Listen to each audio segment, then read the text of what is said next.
طيب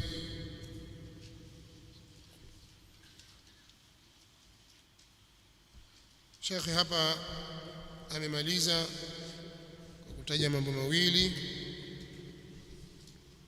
kwamba itapasa katika kabla mtu kutoa hukumu kumhukumu Muislamu na kumuingiza katika ukafiri au ufasik ayatazame haya mambo mawili, mambo muhimu sana. Je, jambo hili limehukumiliwa na sheria ni kwamba ni ukafiri? Yani kwanza ataangalia ule mukhalafa wenyewe, an-nadharu fi madha, an-nadharu ila al-mukhalafa, atautazama ule mukhalafa. Je, huu mukhalafa huu ni ukafiri au ni ufasik? Yani asije akachanganya la huko akapeleka huko, kumbe jambo lenyewe ni la maasi tu, amelifanya halimuingizi mtu kwenye ukafiri, ma lam yastahilla, muda wa kuwa hakuliona kuwa ni halali. Wewe kafir, huyu kafir. Kwanza tutazame mukhalafa wenyewe, unaleta hukumu gani? Kwa sababu katika mikhalafat kuna katika mikhalafa mambo ya ukafiri na kuna mambo ya ufasik. Mfano katika mikhalafa ambayo yaambiwa huu ni ukafiri ni adhabhu li ghairi Allah, mtu kuchinja mnyama kwa ajili ya asiyekuwa Allah. Ukienda ukachinja mbuzi wako kwa ajili ya mzimu, hata kama umesema bismillah, lakini wachinja kwa ajili ya mzimu. Kwa nini wachinja? Anachinja kwa ajili ya mzimu. Hapa pana mzimu, utakatumwage damu. Allah subhanahu wa ta'ala alipotaja mambo yaliyo wanyama waliokuwa haramu akasema wama dhubiha ala nusub, na kile kilichochinjwa kwa ajili ya mzimu, kwa ajili ya sanamu na mizimu mingine. Wachinja kwa ajili ya shetani, wachinja kwa mizimu, sababu mizimu wenyewe wanasema ni roho za wafu mathalan, wachinja kwa ajili yao. Hata kama umesema bismillah, umeelekea kibla, umevaa msuli, hiyo umevaa kizibaho, umevaa na kofia au umefunga kilemba, lakini wachinja kwa ajili gani?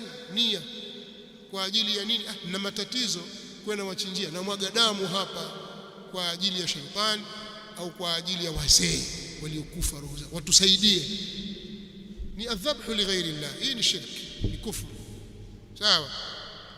Wanadhuru li ghairi Allah, au mtu kuweka nadhiri kwa ajili ya asiyekuwa Allah, kuweka nadhiri kwa ajili ya sanamu na mizimu mingine, kwa ajili ya shetani na vinginevyo. Hata kama nadhiri yako ni jambo la kheri, lakini mimi naweka nadhiri nikifanikiwa jambo fulani nitakwenda kutoa sadaka katika mzimu fulani. Sadaka lakini unaitoa katika mzimu fulani. Haya ni masala marefu katika masala ya tauhid al-uluhiyya, tajifafanuzi. Au kumuomba asiyekuwa Allah, umeamka usiku au wakati wa mchana ukanyanyua mikono wamuomba asiyekuwa Allah jambo ambalo haliwezi isipokuwa yeye, kumuita ya fulani, enyi wazee mliolala nyinyi, tuangalieni sisi vijana wenu twaangamia. Ukaomba kwa unyenyekevu, ukamuomba huyo mkubwa wenu.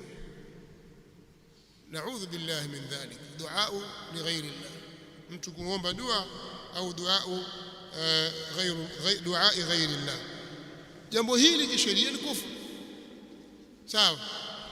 Kama vile ambavyo kuna mukhalafati nyingine ni fasiki na sio ukafiri, na mtu akitenda hahukumiwi kwamba yeye ni kafiri, kama vile kunywa pombe, kunywa ulevi. Pombe ni haramu, lakini mtu akinywa hawi kafiri, kwamba yule kafiri mkubwa anywa pombe tu kila wakati. Hapana, ni mambo ambayo yaliyotokea baadhi ya masahaba na wengine wakatandikwa bakora kwa sababu ya kunywa pombe, lakini ufasiki, sawa. Au zina, akalifanya mtu jambo hili basi na kulihalalisha, halali hapana, haramu, sawa. Ataambiwa ni fasik, hataambiwa kafiri. Kwa nini? Kwa zina kafiri mkubwa. Hapana, hii ni katika kabairu dhunub, katika madhambi makubwa. Au uwizi. Mtu ana kazi ya kuibia wenzake, mara kaiba shilingi 2000 ya huyu, mara kaiba simu, mara kaiba saa. Fasik. Hiangalia kaiba kikubwa au kidogo, lakini kaiba ibia watu. Sarika ni haram, lakini je, ni ukafiri? La. Sasa usichukue ya huku ukayapeleka huku, ndio maana ya intibaqu al-hukm, sio ukalichukua jambo ambalo ni ufasiki ukaliita ni ukafiri. Usiseme, usifanye hivyo. Talibul ilmi anakuwa ni muassal, anakwenda kufuata kanuni na sheria za Allah subhanahu wa ta'ala kwenye kitabu na as-sunna. Naam. Jambo la pili ni kumtazama yule anayefanya mukhalafa. Sasa na mambo mawili ndio ambayo takiwa zingatiwe. Kwanza kutazama mukhalafa wenyewe, pili an-nadharu ila al-mukhalif, kumtazama yule mwenye kukhalifu. Wakati gani atahukumiwa kwa mukhalafa wake? Huyu al-murtakibu al-muayyan, huyu mata yuhkamu alayhi bima tujibuhu mukhalafatu. Huyu muayyan, huyu aliyetenda jambo, wakati gani atahukumiwa kwa mujibu wa kile ambacho kimepelekea mukhalafa wake?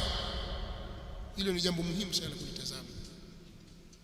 Sasa hapa Sheikh hakufafanua, amefafanua katika darasa linalofuata ambapo inakuja shurutu takfir, ndio ufafanuzi wake unakuja hapa. Lakini wewe takiwa utazame mambo haya mawili, nau'ul mukhalafa au an-nadharu ila al-mukhalafa, na pili ni an-nadharu ila al-mukhalif.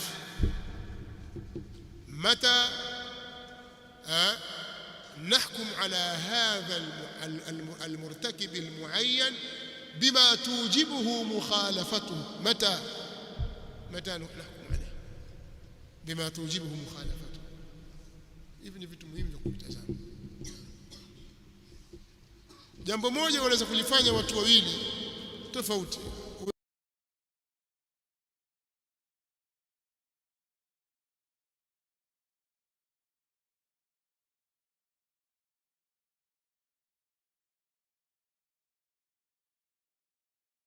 Huyu kama huyu mkafiri na huyu hapana. Upendeleo? Hapana, si upendeleo. Kwa nini? Hapa vigezo na masharti vimetimia na huku havijatimia.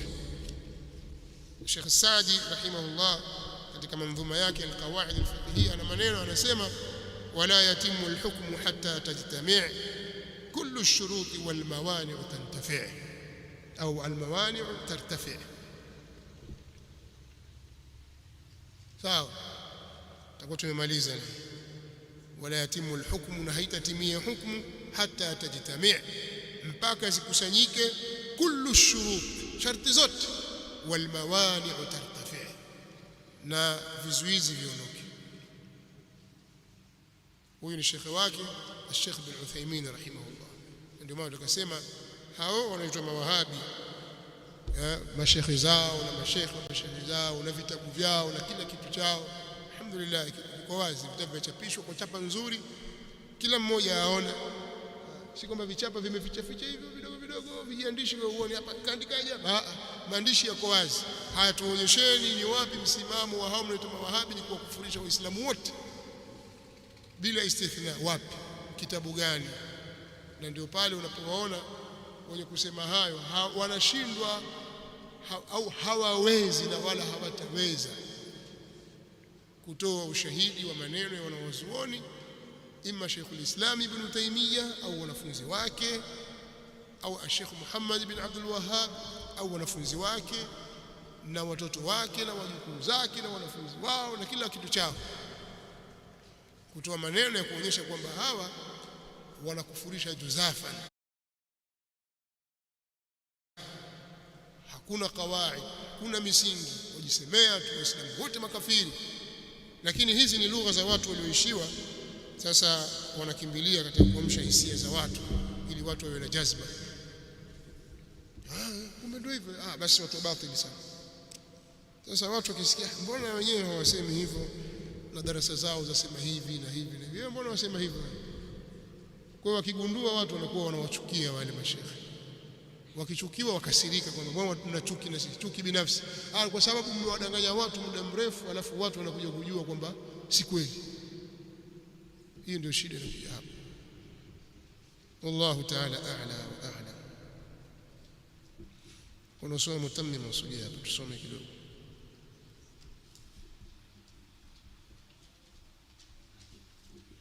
Muda huko mpaka ulize maswali. Naam. Tuna kawaida hapa, tuna mutammim usugeni. Tunasemaje? Tutakuwa na khiari baina kujibu na kujibu. Wewe sema. Uliza kabisa.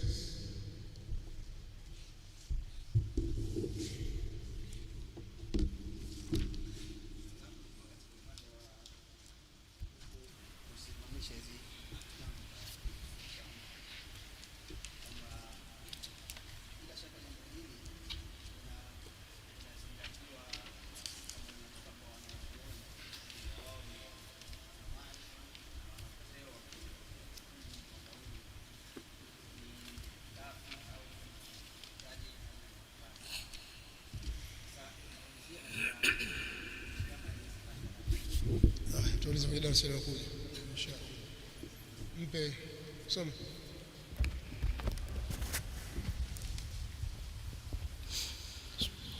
بسم الله الرحمن الرحيم. الحمد لله رب العالمين، والصلاة والسلام على رسولنا